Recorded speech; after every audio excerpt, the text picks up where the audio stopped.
السلام عليكم ورحمة الله وبركاته. يا صباح الفل والهنا والسعادة على قلوبكم جميعا يا رب. لو أول مرة تشوفوني ما تنسوش اللايك والاشتراك وكملوا معايا الفيديو للآخر. الحمد لله رجعنا بيتنا بالسلامة. وأول حاجة دخلت عليها بقى غرفة النوم، قلت لا لازم أعمل تحت السرير، لأن أنا بصراحة لقيت نمل وكده، فقلت لا لازم أنضف تحت السرير وأحط البودرة اللي هي بتاعة النمل وكده. فشلت بقى كل حاجة كده تحت السرير طلعتها. طبعا اكتشفت ان انا عندي حاجات كنت ناسي اصلا ان هي موجودة. فنضفنا يعني تحت السرير كان ناس. طبعا فضيت تحت السرير كده، مسحت الارضيه وظبطتها وقلت اخد الغرفه كلها معايا. عايزه اقول لكم الحمد لله يعني الفتره اللي انا قعدتها عند امي وكده، لا الواحد اتعافى فعلا. سبحان الله لما بتلاقي حد جنبك بيساعدك بيشيل مثلا طفلك شويه، لا الموضوع بيفرق غير لما تكون لوحدك كل حاجه عليك.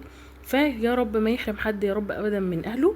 وطبعا يعني اسوأ حاجة الواحدة ممكن تعملها ان هي تتجوز بعيد عن امها. يعني دي بصراحة من اكتر الحاجات اللي انا ما برجحهاش يعني. فكده كنت خلصت غرفة النوم، وطبعا بقى فرشت الملاية ورشيت المعطر وظبطت الدنيا وشغلت التكييف كده. وكان خلاص ده بقى خلاص وقت النوم. طبعا كان عندي غسيل رحت مغطيه كده، قلت اعمل نفسي مش شايفاه، لما اصحى الصبح ان شاء الله باذن الله ابقى يعني ارتبه كده. فكده كان خلاص الاول يوم ده خلص. طبعا انا عايزه اقول لكم البيت بقى ما فيهوش اي حاجه، ما عنديش طبعا اي حاجه خالص، لا خيار ولا اي حاجه. هي بس الحاجه الوحيده اللي انا جبتها من عند ماما وانا جايه، جبت طماطم معايا وانا جايه. فطبعا ده كان تاني يوم بقى الصبح. طلعت بقى على الريسبشن، شلت الكفرات وكده، وحركت السفرة بعيد شوية عن البوفيه، لان احنا ما بنعرفش نفتح البوفيه وكده، ما بنعرفش حتى ننور اللمبة بتاعت الاباجورة. فطبعا زي ما بوريكم كده انا طبعا منضفه قبل ما امشي، ولكن طبعا كل حاجه عليها تراب لاني بسيب الشباك متهوي، انا ما بحبش اكتم المكان خالص. فشلت طبعا الكنب نضفته زي ما انتم شايفين كده كل حاجه. مسحت الارضيه وقلت بقى همشي كده بفوطه فيها كلوريكس الوان كده، وامشي بيه على كل حاجه بقى انضف التراب دوت. فكده الحمد لله طبعا كنت فرشت بقى، وصلت لمرحله المعطر زي ما بوريكم كده، وسعت المسافه بين البوفيه والسفره. قلت حتى لو هطلع لها الكراسي لبره علشان ما توصلش للضلفه الازاز تفتحها تاني. وهنا كده طبعا كنت لمعت المرايه ولمعت كل حاجه الحمد لله وشلت التراب. وطبعا رشيت معطر. الكلام ده كان الصبح بدري قوي، فقلت علشان خاطر طبعا محتاجه انزل، محتاجه اشتري حاجات التلاجة، ومحتاجه اظبط الدنيا لان طبعا كانت الدنيا عندنا بايظه خالص. فطبعا كل ما اجي انزل تحصل حاجه وهي كمان صحيت.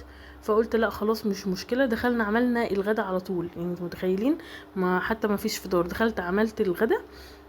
قلت بقى مش مشكله اطلع كيس بتاع ده طبق بانيه من اللي انا متبلاه، وقلت اعمل شويه مكرونه. في الوقت ده طبعا كنت مشغله الغساله زي ما بوريكم كده، وكان خلاص فاضلها 12 دقيقه، كانت بتشطف تاني مره وخلاص. فقلت مش مشكلة اشوف بس اعمل الغدا وبعد كده ابقى انشر. طبعا المطبخ في حالة يرثى لها، طبعا انا مش سايبة معين، مفيش غير الطبق ده بس جوزي عمل فيه بيض، والحاجات دي البلانشة والصبانة والستاند بتاع الفراخ الشواية ده.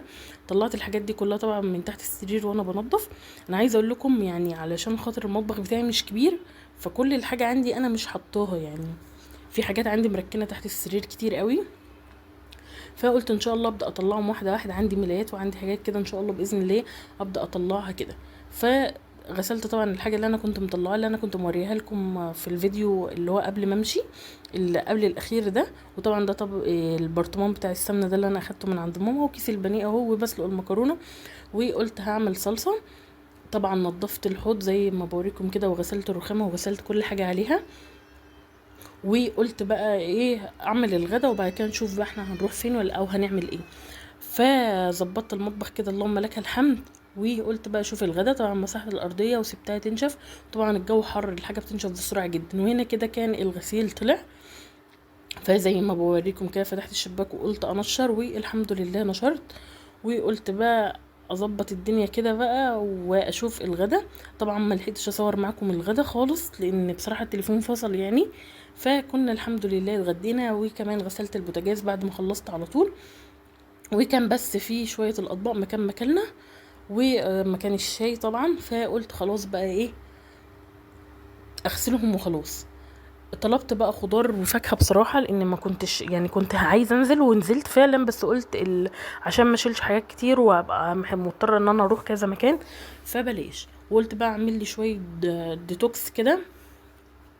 فحطيت مكعبات البلو بيري كده، وكان عندي راسبيري برضو مجمداه، لان كان عندي كميه كبيره لو انتوا فاكرين، فخفت تبوظ مني، فحطيتها كده في الفريزر. وحطيت عليهم ليمون ونعناع، وقلت ازود عليهم ميه ساقعه.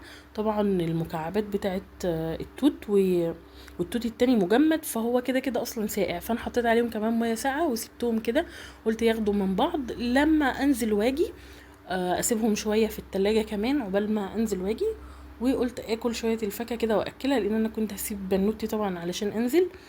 فسبتها كده ونزلت اشتريت شويه طلبات. انا عايزه اقول لكم هم حاجات مش كتير، يعني العيش ده ما شاء الله انا اصلا ما كنتش مدركه ان انا بجيبه ناشف، بس قلت مش مشكله اهو موجود لما احب اعمل فته ولا حاجه. ونزلت طبعا جبت مشروم، جبت العبوه الكبيره عشان احنا بنستخدمه في كذا حاجه، وجبت بذور شيا وبذور كتان كده. قلت يعني هحاول اعملها كده ان شاء الله، اشوف هتعمل ايه. وجبت مايونيز، جبت نسكافيه، وجبت شيبسي، وجبت رز بسمتي، وجبت عيش سوري. جبت يعني جبت كذا حاجه ناقصاني وكده. وجبت عجينه الملفيه دي علشان نعمل طبعا ام علي، وجبت كريم كراميل ولانشون وجبنه رومي. عايزه اقول لكم انا جبت الحاجات دي كلها مؤقتا، علشان بس لحد ما ننزل السوبر ماركت. جبت عسل، وكان ما عنديش ملح، يعني تخيلوا ما عنديش ملح ولا عندي حاجه. جبت جلاش وسمبوسه وكده. قلت بقى ان شاء الله نعمر البيت. وانا عايزه اقول لكم البيت كله تقريبا اتدشمل مني، مفيش حاجه سليمه. عايزه اقول لكم الشنطه دي قماش اتبهدلت خالص. ودي كده الحمد لله كانت المشتريات بتاعتي. جيت طبعا قلت اغلي اللبن على طول، وكنت جايبه لبن قبلها كده، فقلت اعمل كريم كراميل. فعملت الحمد لله كده كريم كراميل. وطبعا يومي كان خلص، قعدت اشرب المشروب بتاعي. فيا رب يكون الفيديو خفيف ولطيف على قلوبكم. اشوفكم ان شاء الله باذن الله في فيديو جديد وروتين جديد. دمتم في رعاية الله، مع السلامة.